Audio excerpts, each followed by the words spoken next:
Miss Amanda Singer, Esquire, MDR, CDFA, is a professional family mediator and owner of West Coast Family Mediation Center. She is also a licensed attorney and certified divorce financial analyst. She works to help families improve communication, solve problems, and reach agreements while staying out of court, and works with clients all throughout California.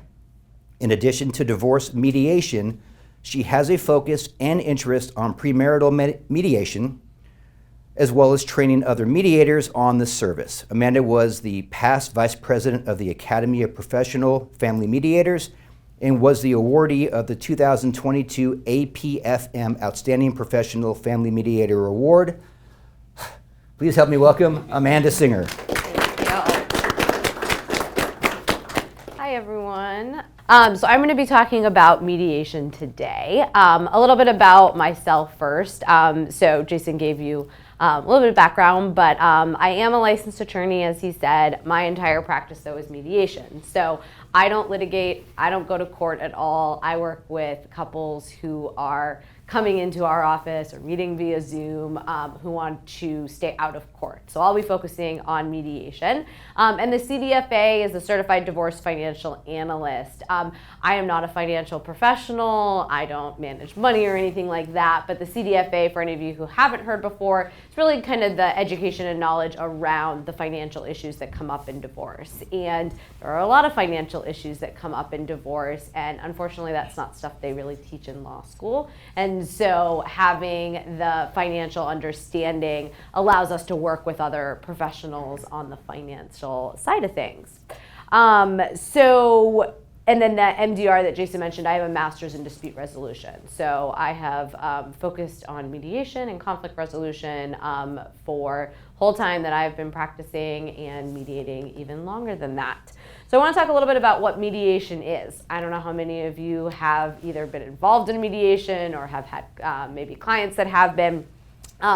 But when we're talking about mediation, the idea behind that is, as a mediator, I work as a neutral third party. And so that means that even though, as I said, I'm an attorney, I don't represent either of the parties. So you're going to hear from Ben and Chris. They're going to represent one person, one of the parties, one of the spouses in a divorce. And for me, I don't represent either of them. I work as a neutral, and oftentimes my clients also have their own attorney. They might consult with them, they might bring them to mediation, but they may also have someone that they are working with from the attorney perspective. And so I don't represent either. I do kind of discuss it as in some ways representing like the family interest and kind of, working with both of them.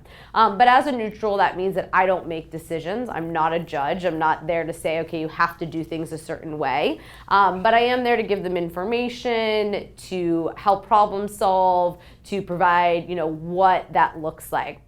Some of the other kind of key things when we're talking about mediation then that can be very important with two clients is that mediation in California is confidential. So anything that we talk about in mediation is only going to stay in mediation. And in fact, when I work with clients, we try to keep as much as possible confidential, and we're only filing the stuff with the courts that's absolutely necessary. So you may or may not know this, but this was kind of what Jason was referring to when it was, okay, if a case is filed, you can see that. It's because it's a public record. So if you want to go down to the courthouse and pull somebody's divorce file, you can see anything that's in there. Doesn't have to be your case. You can see what's in there. And so a lot of the clients that we work with want to be able to keep things confidential. And so in mediation, we just file what's necessary because we're not actually litigating. And it also means that if the clients if they don't finish in mediation, I can't be called to testify. I've had a couple of attorneys try, but you can't be called to testify, and the negotiations that they had are not going to be admissible. So it allows the parties to have open conversations with each other. Mediation is also voluntary. So I'll sometimes get people asking, well, can I force my spouse to mediate? No, not really. I mean, there'll be some judges who might say to them, you need to give mediation a try, but overall, mediation's voluntary. They have to choose to be there, choose who their mediator is.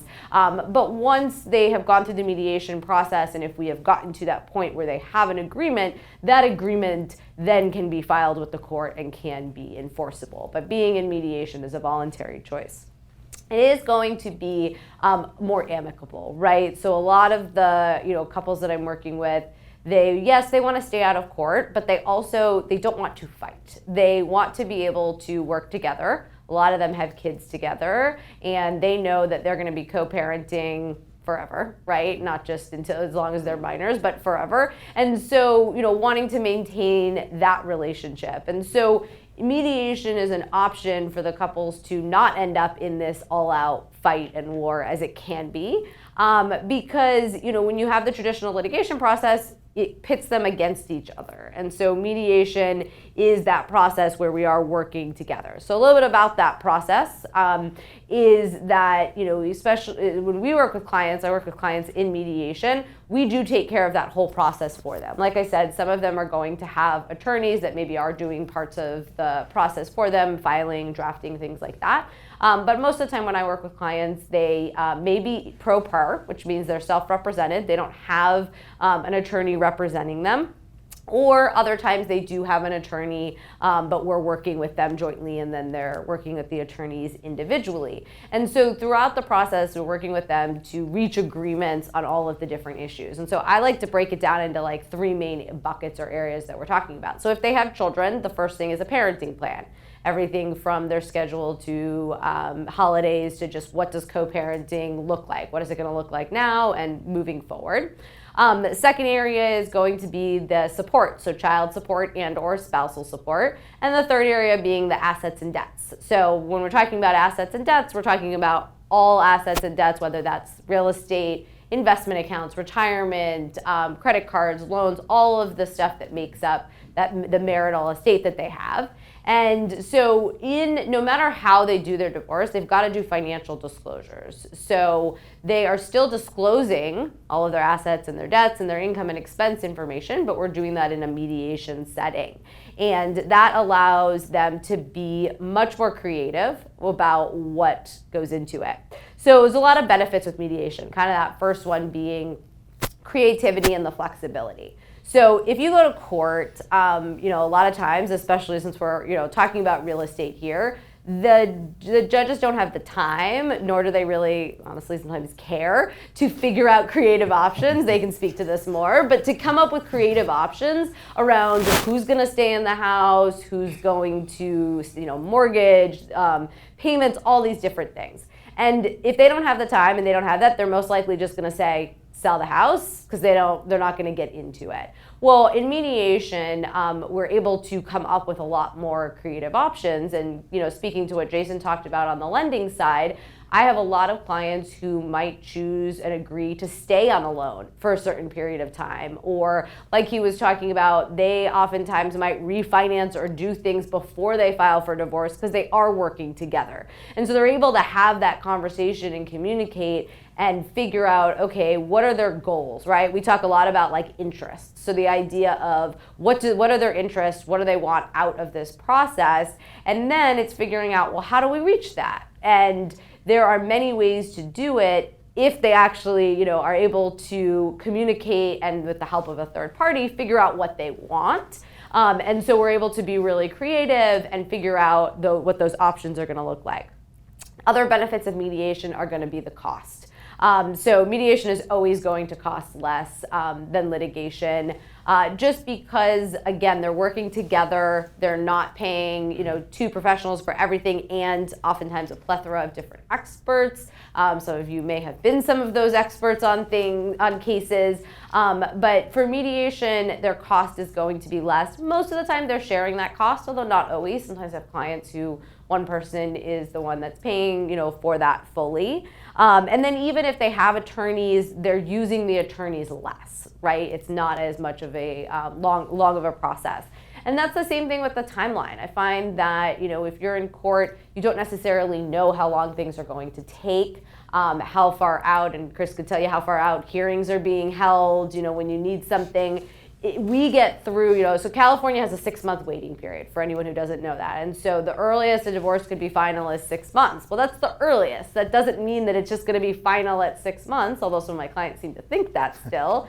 It means that you've got to be done with everything. And so if you're trying to litigate and you're working off of 2 attorney schedules, the judge and the court schedule, your experts, you are never going to be done within 6 months, right? And so the timeline for us in mediation is really, what do the clients want that to be too? They have ultimately more control. Another benefit with mediation is the control over the process, control over the decisions that they make. I like to say to the clients I'm talking with, if you go to court, it's a judge who doesn't know you, doesn't know your kids if you have kids, who gets to be the one to ultimately say this is what goes. Whereas in mediation, the parties themselves get to decide.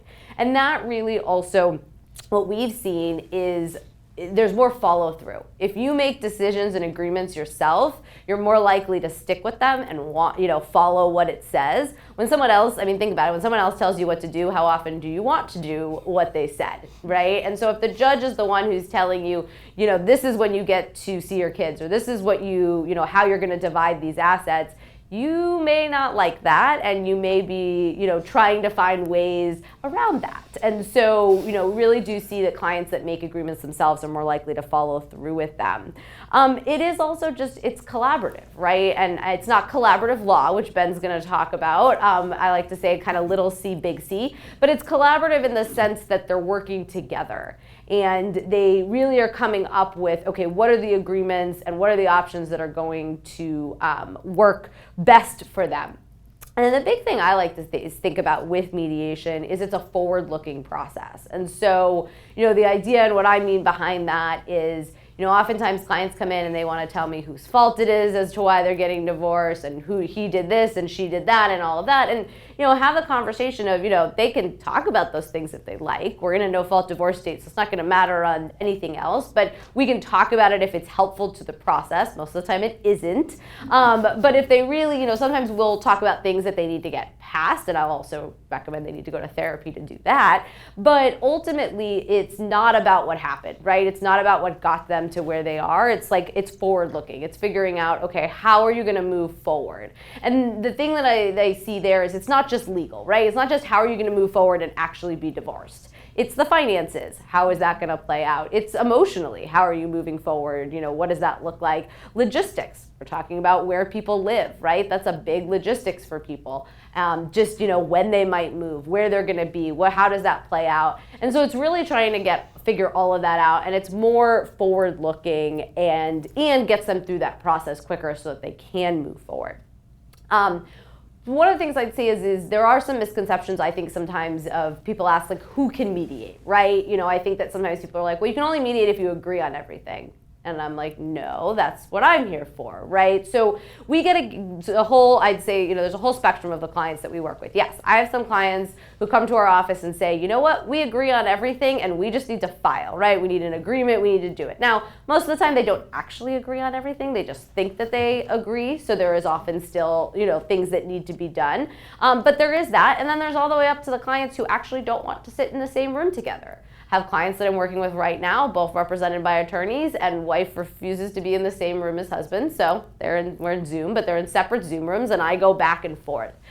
They agreed on very little when they came in, and like I said, didn't even want to talk. They don't send any emails back and forth. Everything goes through the mediator. And so it really runs the gambit of the kind of clients that can. We have clients that have lots of assets. I think sometimes that comes up too. Well, if there are large real estate properties or multiple real estate businesses, things like that, there are still options where mediation works. It looks different. Clients that have more assets are going to have more professionals that we're working with. They are more likely to have attorneys, but there are many different options and I would say clients that can mediate. So one of the things with mediation, and I have no clue on time, so I hope somebody's gonna, okay. Last thing that I kind of want to say with mediation is just that as it plays out, I think for you guys working with clients who are going through divorce, is that, you're going to encounter all different kind of personalities, right? You have probably seen this, whether people are going through a divorce or not, but difficult personalities or high conflict. people, the idea that that's only going to be exasperated in divorce, and even though they're mediating, there's still a lot of that. And so the idea is kind of understanding how best to communicate with those clients, understanding, the idea of like joint and separate or separate communication, understanding if you have pro pers, those that aren't represented by attorneys, it's going to be different than communicating with an attorney. And then, understanding that they're going through a really, difficult time in their life, and so being aware of how that may play out, right? It may not be how they are normally, but the stressful time, does that. But I find that at least clients going through mediation are oftentimes going to be those ones that are at least going to make your lives a little bit easier. So, thank you very much.